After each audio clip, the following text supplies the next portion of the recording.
Oi, gente, eu sou a Ariel. E eu sou a Amanda. Hoje nós estamos aqui no Entre Chaves, que normalmente abordamos assuntos relacionados ao desenvolvimento de software. Porém, nos próximos episódios vamos continuar falando sobre tecnologia e acrescentando com esses episódios dessa série assuntos que vão um pouco além da prática. E falando também sobre os impactos sociais que estão associados a essa área, em especial no que tende ao tópico raça e tecnologia. Os episódios dessa campanha que estamos promovendo sairão nas quartas e serão uma série de 5 episódios. A gente pode desdobrar esse recorte em várias temáticas, já que ele é um problema mais complexo do que ele parece. Mas hoje, por causa dos nossos perfis de interesse, a gente vai falar um pouco dos algoritmos racistas.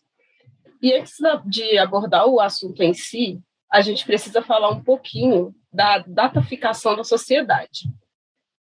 O que é essa dataficação da sociedade? Quando a gente fala desse termo, a gente está falando do processo de armazenamento massivo de dados que geralmente é feito por grandes empresas. É comum para quem trabalha com dados ou na área de tecnologia ouvir falar que os dados são o novo petróleo. Mas uma coisa que o sociólogo Sérgio Amadeu destacou uma vez é que o petróleo é um recurso natural e os dados são um recurso gerado pela gente. E na maioria das vezes a gente nem percebe que está gerando algum tipo de dado. Quando a gente fala que os dados são o novo petróleo, a gente está falando do quanto ele vale e da importância dele. Teve uma pesquisa em 2016 que mostrava que 90% dos dados existentes até aquele momento tinham sido gerados nos últimos 2 anos.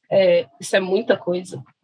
E essa obtenção de dados de forma massiva, ela não é uma coisa ruim, mas vale refletir que esses dados coletados acabam voltando para a gente de alguma forma. Nem que seja numa forma direta, como aquelas recomendações de filme, propagandas que a gente recebe, ou com ações tomadas por empresas com base nesses dados. E o ponto que fica em evidência é que esse retorno pode ser muito positivo, mas ele pode não ser positivo se ele não for feito com cuidado. Se a gente está coletando dados de um contexto que é preconceituoso e não inclusivo, e a gente só reproduz esses dados, o retorno também vai ser preconceituoso e não inclusivo. Então, essa dataficação da sociedade, ela é uma coisa boa que tem que ser avaliada até que ponto. Sim, agora que a Amanda apresentou esse contexto, eu acho que é interessante a gente falar, tipo, como que surgiu o nosso interesse em conversar sobre esse assunto. Eu sou Ariel, curso publicidade, mas sempre tive interesse em assuntos relacionados à tecnologia. E mesmo estando imersa no meio acadêmico, ainda me sinto muito afastada de uma perspectiva futura na qual pessoas pretas teriam uma representação e entendimento do meio tecnológico ao ponto de influenciarem na forma com a qual o sistema em que vivemos e as plataformas que usamos tendem a funcionar. Essa sensação da tecnologia ser algo muito distante, tanto por causa da linguagem, que acaba sendo muito específica e às vezes até complexa, faz com que eu busque cada vez mais entender sobre o assunto, tanto para repassar de uma forma mais clara, quanto também para usar como ferramenta de segurança para minha segurança digital mesmo. E por isso procurei passar a entender mais sobre o algoritmo, por exemplo, no Instagram, como o Instagram funciona para influenciadores negros, o que, inclusive, acabou virando meu projeto de pesquisa na faculdade. Da minha parte, o meu interesse surgiu muito pela minha área de atuação. Eu estou iniciando minha carreira como cientista de dados e, durante os meus estudos, eu acabei assistindo algumas palestras que falavam sobre o assunto, que me fizeram fazer refletir bastante a respeito dessa pauta. E essas reflexões trouxeram algumas definições para o que eu quero fazer e ser enquanto profissional. No ramo de ciência de dados, eu sei que eu vou fazer parte de times que vão criar algoritmos de machine learning e inteligência artificial. E é extremamente importante que tanto eu quanto meus colegas tenhamos sempre a preocupação de não trazer esses vieses para o nosso algoritmo. Por isso que é importante estudar esse assunto, tanto para eu mesmo poder trabalhar de forma que evite esses vieses, e também para eu conseguir transmitir a importância disso para pessoas ao meu redor. E essa importância é tanto no sentido de trazer para os meus colegas a importância de se preocupar com isso, quanto trazer para as pessoas da minha casa, por exemplo, meus amigos, a importância de olhar para os algoritmos, não para os algoritmos de forma direta, mas para os resultados deles de forma crítica e imaginar, tipo, o resultado disso aqui está fazendo sentido, esse resultado seria o mesmo para mim e para uma pessoa com as mesmas características, só que com outra cor de pele, por exemplo. Então, eu acho extremamente importante entender isso para poder transmitir, porque se eu for pegar uma pessoa mais que não conheça tanto sobre o assunto e só passar um artigo para ela ler, provavelmente ela não vai entender nada. Então, é muito importante a gente entender para poder passar para as pessoas de uma forma mais resumida e mais explicadinha dessas coisas.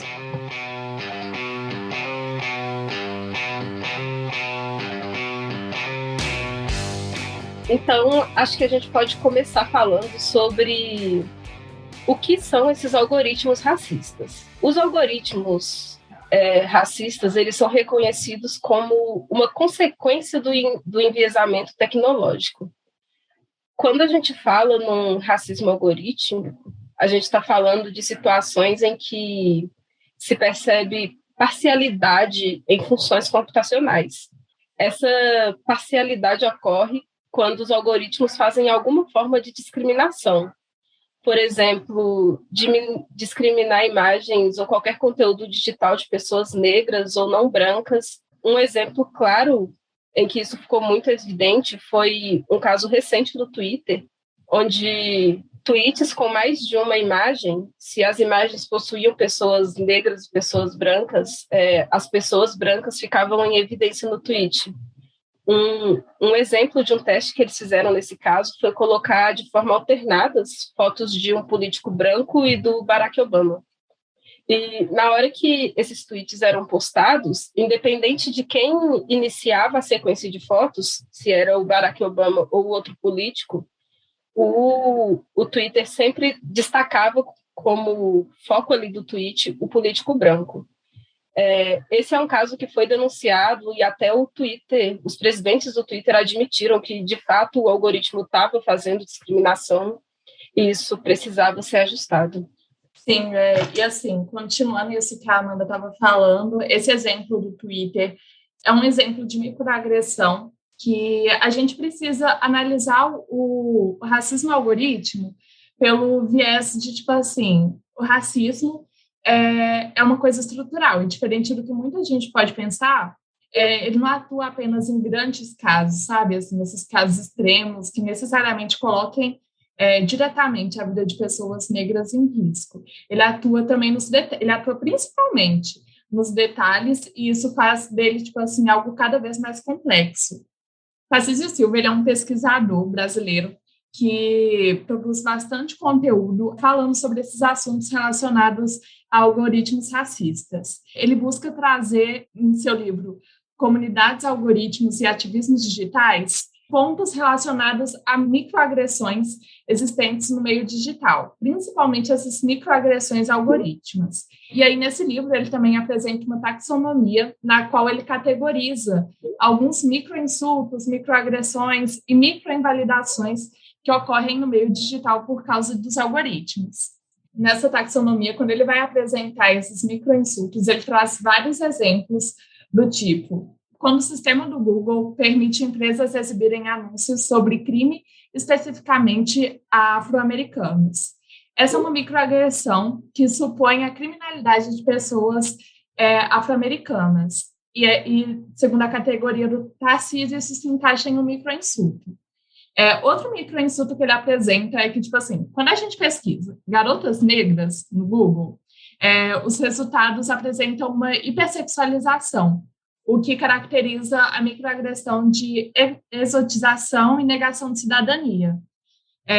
Ele também apresenta algumas invalidações, do tipo, o Facebook esconde manifestações contra a violência policial racista. Isso é uma negação de realidades raciais e que ocorreu por meio de algoritmos e que, de certa forma, invalidou essas manifestações que estavam ocorrendo. E isso ocorreu com várias hashtags. E aí é um caso recente até que estava ocorrendo nas redes e que se encaixaria nessa taxonomia que o Tarcísio apresenta de microinvalidação e também de microinsulto. Foi um teste na plataforma do Instagram que algumas influências estavam fazendo. Influências negras que, ao editarem suas fotos, principalmente a Poli Oliveira, ela que deu mais ênfase para essa parte, ela estava editando as fotos dela, clareando ela, clareando a imagem, afins, e ela viu que a entrega que o Instagram fez dessas fotos foi muito maior do que as fotos que ela postava normalmente. E aí o próprio Instagram chegou a publicar no blog deles um artigo falando que, tipo assim, eles reconhecem que existem esses erros no algoritmo e que acabam invalidando influenciadores negros e que eles iam tomar decisões em cima disso, tipo, para tentar reverter esse cenário. E aí essas agressões, assim, são apresentadas em exemplos de testes feitos pelos próprios usuários, pelas próprias influenciadoras, e que são apresentados pelo Tarcísio na tabela dele, na taxonomia que ele fez, apesar de serem caracterizados como micro, isso não significa que eles são menos relevantes ou que o impacto deles sejam necessariamente menores do que invalidações e insultos que ocorrem em uma escala maior. Além dessas microagressões, também tem casos mais extremos que podem impossibilitar as pessoas de usar algum serviço ou fazer alguma avaliação que vai afetar drasticamente a vida das pessoas. Esses exemplos ficam mais em evidência que as microagressões, mas não invalidam a importância das microagressões. Mas falando um pouco mais especificamente sobre exemplos de macroagressões, um exemplo de um caso em que um racismo algorítmico impossibilita alguém de usar algum serviço acontece em algoritmos de reconhecimento facial. Tem uma engenheira da computação americana que ela até faz alguns TED Talks sobre isso. Ela estudava no MIT e ela percebeu que um dos robôs em que eles estavam trabalhando não era capaz de reconhecer o rosto dela. E se ela colocava uma máscara branca, o rosto da máscara era reconhecido, mas dela não. E isso aconteceu com mais de um robô que ela testou. Acontece que esses robôs eles eram construídos com um sistema de machine learning que, se a imagem da pessoa se distanciava muito do que o modelo conhecia, ele não identificava aquele rosto. Isso é esperado de um modelo de machine learning. O problema é que, quando eles foram criar esse modelo, eles treinaram com fotos de pessoas brancas, e quando aparece pessoa negra, o modelo não reconheceria. Ela fala bastante sobre isso no TED Talk dela e um pouco de como ela está fazendo para lutar contra isso. Outro exemplo, um pouco mais extremo, é de um algoritmo que era usado em alguns hospitais dos Estados Unidos. Uma pesquisa foi feita com os resultados desse algoritmo em um desses hospitais, e essa pesquisa mostrou que o algoritmo privilegiava pessoas brancas. O que acontecia? O objetivo desse algoritmo era decidir quais pacientes participariam de algum programa especial para tratar de algumas doenças, por exemplo, diabetes, problema renal. As pessoas que esse algoritmo selecionava receberiam um suporte extra, consulta especial, seria tratada por uma equipe especializada de enfermeiros.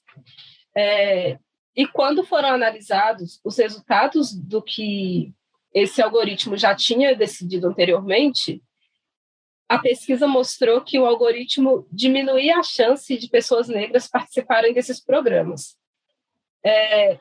Não só isso, fazendo uma análise mais a fundo, os pesquisadores ainda enxergaram que pessoas negras que não foram selecionadas para participar desses programas, na verdade, estavam mais doentes que as pessoas brancas selecionadas. Então, o algoritmo, ele não só discriminava, ele prejudicava muito as pessoas negras que estavam mais doentes e poderiam ter recebido um tratamento melhor e não foram. Nessa pesquisa, o que foi mostrado é que um dos principais fatores que estavam sendo considerados nesse algoritmo era o custo. Então, isso fez com que as pessoas negras fossem bem discriminadas por questão de gerar mais custo a longo prazo. E um último exemplo de caso mais extremo em que os algoritmos fazem abordagens bem racistas aconteceu no sistema prisional americano também. Nesse caso, tinha um algoritmo para ajudar a definir a pena de um réu. O que esse algoritmo fazia? Ele retornava para cada réu que participava dessa abordagem um valor de 1 a 10, que era mais ou menos uma classificação do quanto essa pessoa era perigosa para a sociedade. Então, se a pessoa tinha um valor mais próximo de 10, ela deveria ficar mais tempo presa porque ela era mais perigosa. E aí, esse algoritmo rodou por algum tempo e depois foi feito um estudo sobre os resultados desse algoritmo. E esse estudo mostrou que, se comparasse um cara negro e um cara branco, com a mesma idade, sexo e ficha criminal, a pessoa negra tinha 45% a mais de chance de receber uma pontuação alta. Então, qual que é o ponto aqui? A ideia do algoritmo é bacana. Vou ajudar o juiz a definir a pena do réu. Se eu tenho instrumentos para definir isso, ok. Só que a partir do momento que o meu algoritmo pega pessoas com a mesma característica e dá uma nota maior para uma pessoa só porque ela é negra, ela está discriminando a pessoa e ela está prejudicando a pessoa em detrimento de outra. Então, tem alguns casos bem extremos e é por isso que a gente precisa de tomar muito cuidado quando a gente está falando de algoritmos, porque eles podem ter impactos não tão visíveis, mas também podem ter impactos que afetam extremamente a vida das pessoas. Sim, tipo assim, todos esses exemplos que nós demos, eles acontecem porque a gente também está incluso em um cenário no qual a quantidade de pessoas negras que trabalham com tecnologia é muito inferior à quantidade de pessoas brancas que trabalham nessa área. E aí, agora a gente vai falar um pouquinho sobre, tipo assim, o que a gente acha que pode, de alguma forma, tentar mudar esse cenário e afins. Nesse contexto de pensar no que a gente pode mudar, a gente levantou algumas reflexões. A primeira é essa que a Ariel levantou, que é de quem programa e treina esses algoritmos. Se eu estou programando alguma coisa aqui que não entra no contexto meu, pode ser que, se eu estou fazendo um algoritmo para algo que está dentro do meu contexto, eu deixo passar algum detalhe por falta de atenção. E quando eu expandir isso, ele vai pegar contextos em que esse detalhe vai afetar alguém. Então, se eu tenho pessoas brancas, se eu tenho somente pessoas brancas nessa área de programação, elas podem acabar não vendo os problemas que as pessoas negras sentiriam. Isso não isenta a pessoa, porque é esperado que a pessoa tenha esse pensamento dos impactos do programa que ela está fazendo, do algoritmo que ela está desenvolvendo, mas é extremamente importante que a gente tenha diversidade nos nossos times. E quando eu falo em diversidade, a gente está falando de ter num time que está fazendo um algoritmo diversidade de pessoas negras, brancas, homens, mulheres, se possível, ter alguém de alguma área diferente que também possa enxergar algum aspecto que as pessoas que estão desenvolvendo os algoritmos não enxerguem. Então, tudo isso é extremamente importante. E depois que a gente pensa em quem está programando e quem está treinando esses algoritmos, a gente também tem que pensar em como isso está sendo feito. Por quê? É muito fácil a gente jogar a culpa no algoritmo. Tipo, meu algoritmo está sendo racista. Só que, no final das contas, o que é um algoritmo? Ele é uma sequência de comandos que foi ensinado por alguém. Então, não é o algoritmo que está sendo racista, ele está reproduzindo alguma coisa racista que foi passado para ele. E nisso, a gente volta um pouquinho na questão do grande volume de dados. Eu tenho um grande volume de dados agora, só que esses dados reproduzem os dados de uma sociedade que é racista. Então, se eu só pego esses dados e treino meu algoritmo, ele vai reproduzir um comportamento racista.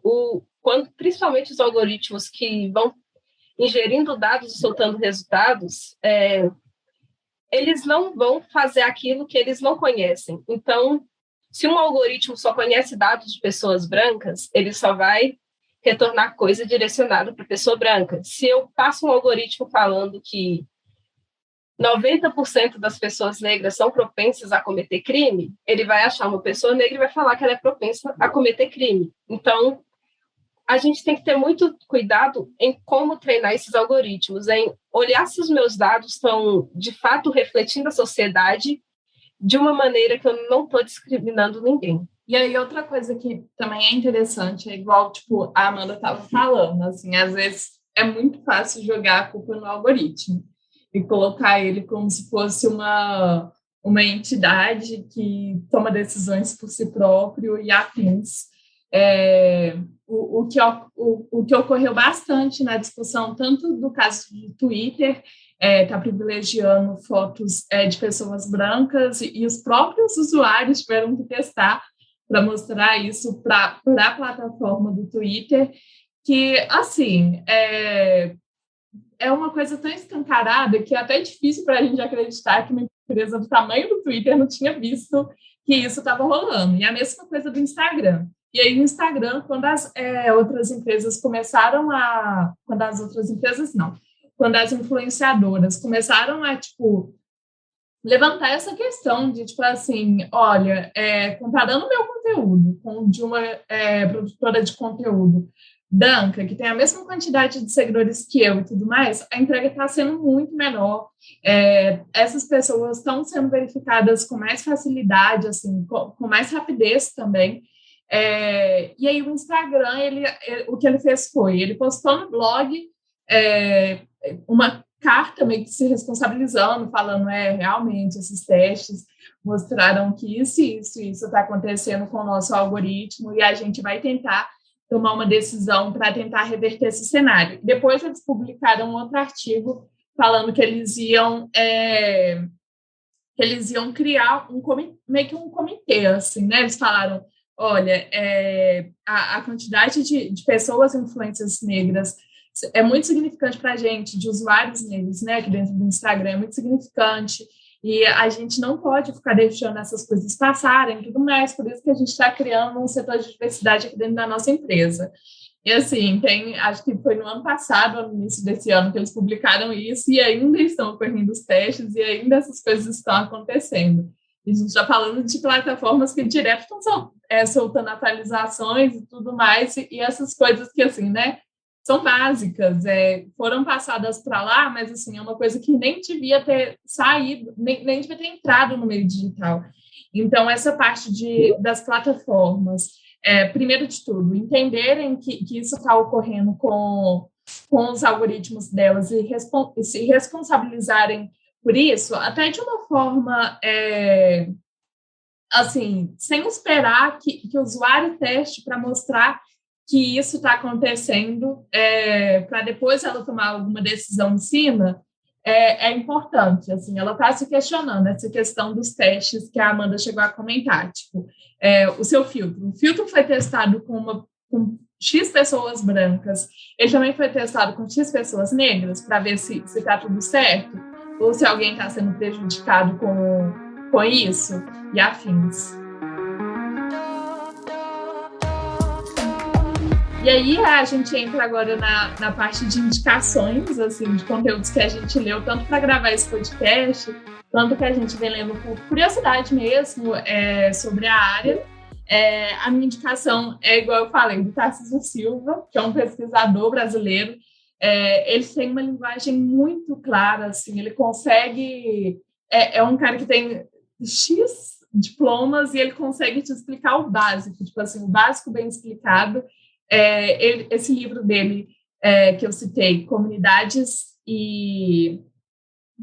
Algoritmos e Ativismos Digitais, ele tem disponível tanto para quem quiser comprar ele físico, quanto o PDF. O PDF está gratuito até no próprio perfil dele no Twitter, e assim, é muito claro. E ele passa tanto por essa questão dos algoritmos, quanto ele vai desde o inicinho, tipo, por que pessoas negras têm mais dificuldade em se identificar com a área de tecnologia, até os impactos que isso causa. Então, é uma indicação super bacana.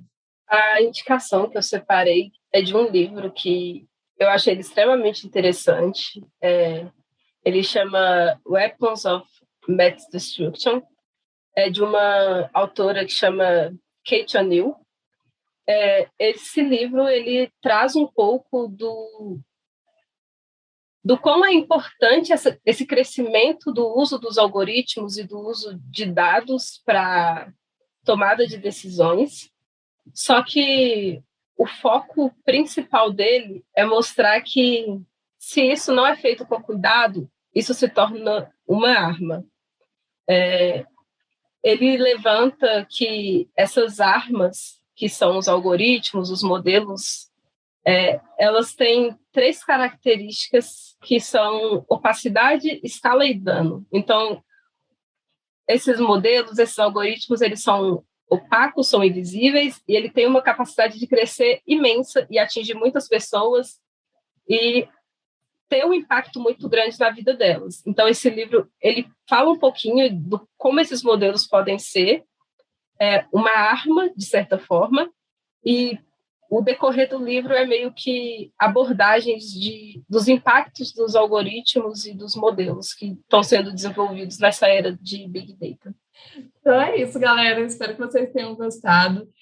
Igual nós falamos no início, esse é o primeiro episódio de uma série na qual vamos abordar vários temas relacionados à raça e tecnologia, desde afrofuturismo, até tokenismo, até a importância de pessoas negras na TI. Os episódios, esse saiu na terça, mas os próximos vão sair na quarta. E acompanhem. Tchau, gente. Obrigada por terem escutado.